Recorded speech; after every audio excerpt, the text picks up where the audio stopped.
Deja vu, right? She just posted a video from the bed a few days ago. I wound up in the ER. And I wasn't overnight. I mean, yeah, no. I didn't let me out for AM the next morning. But for this Kiari life, I gotta tell you what happened.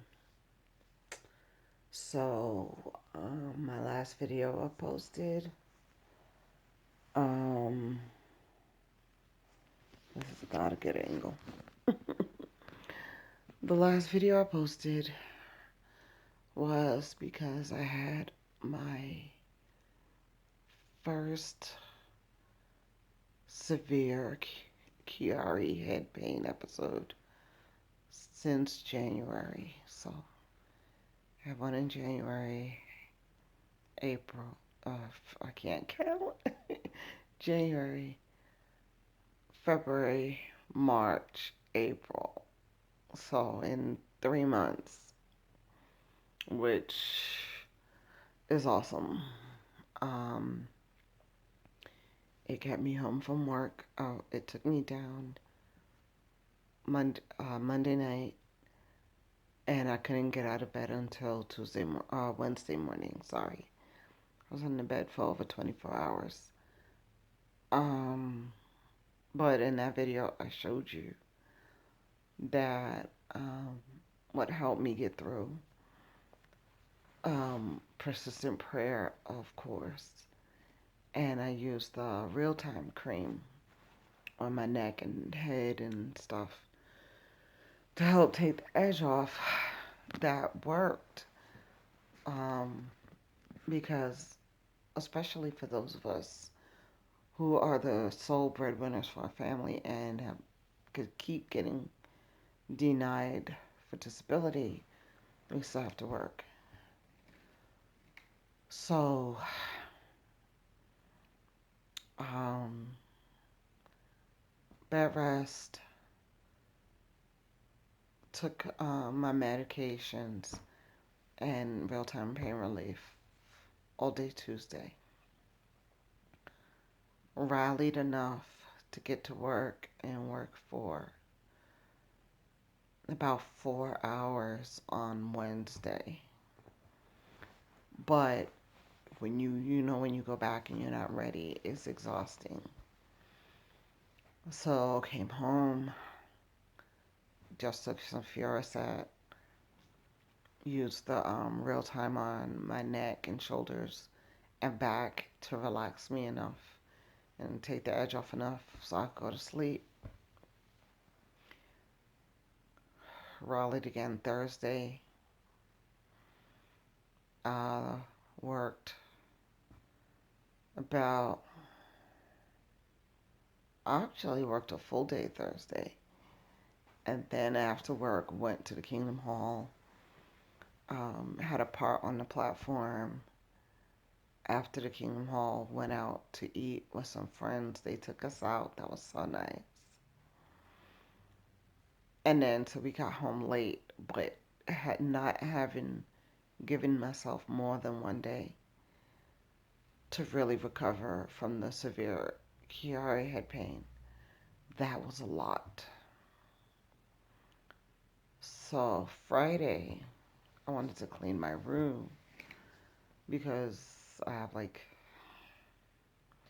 3 loads of laundry on the sofa in my room. But I couldn't because while we were out with the friends on Thursday night after the Kingdom Hall, a migraine started.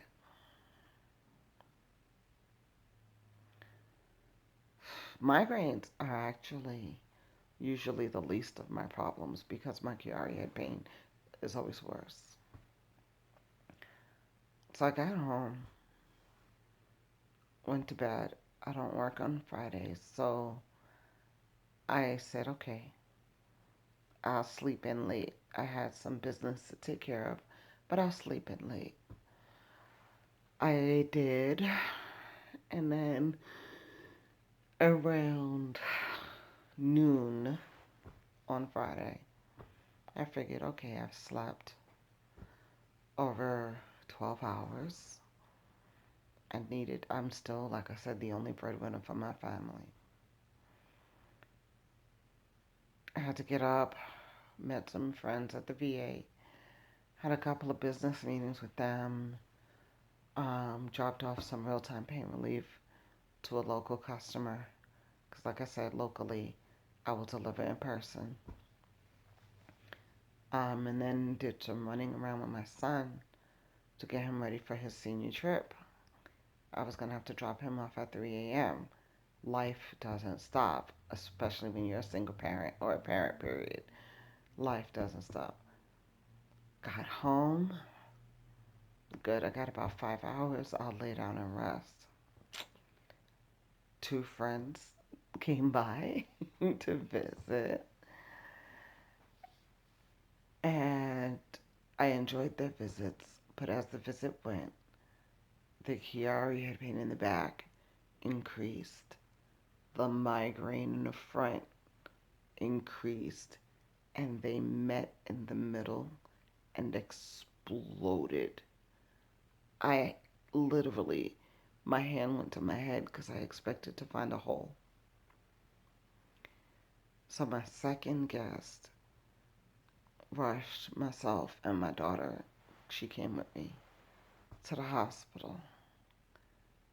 And I walked in there, those poor people. Half the hospital, not half the hospital, wherever I went, they had to cut the lights off. I just could not live. But if you're in Vegas, I love Centennial Hills Hospital, an emergency room. They are always awesome for me and with me. And when I say Chiari malformation, they immediately will find a doctor or a neurologist who knows about Chiari and will come in and ask me the right questions. So the doctor I had last night, he was not a neurologist, so he knew the right questions to ask, but he also knew he really couldn't treat me for the Chiari head pain net per se, because we know how that is. What are we really treating? But he did um, immediately do a CAT scan to make sure there was no bleeding or anything, especially because of how intense the migraine was. Is still bad, but I'm a little medicated, so it's not as bad as it was. And then after the CAT scan, um, they put me on a morphine and Reglan drip immediately. I don't go to the ER a lot. When I'm in pain, I suffer through it at home because I know how serious the opioid addiction is in this country right now. So, and I go to the same hospital whenever I do have to go. So they immediately look, they see that I don't come in often, and that if I'm there, the pain is real, and do not hesitate to put me on the morphine. Because they know if I'm there, morphine's the only thing that's going to do it. And literally, I don't think people with normal pain would even understand the fact that the morphine literally only, it drugs you up. It made me sleepy, chilled me out, and dulled the pain. But you can still feel the pain beneath, the throbbing beneath, waiting for the meds to wear off. So I'll be in bed for a few days, but then I'll be back and we can continue discussing this Chiari life. I love you. Bye.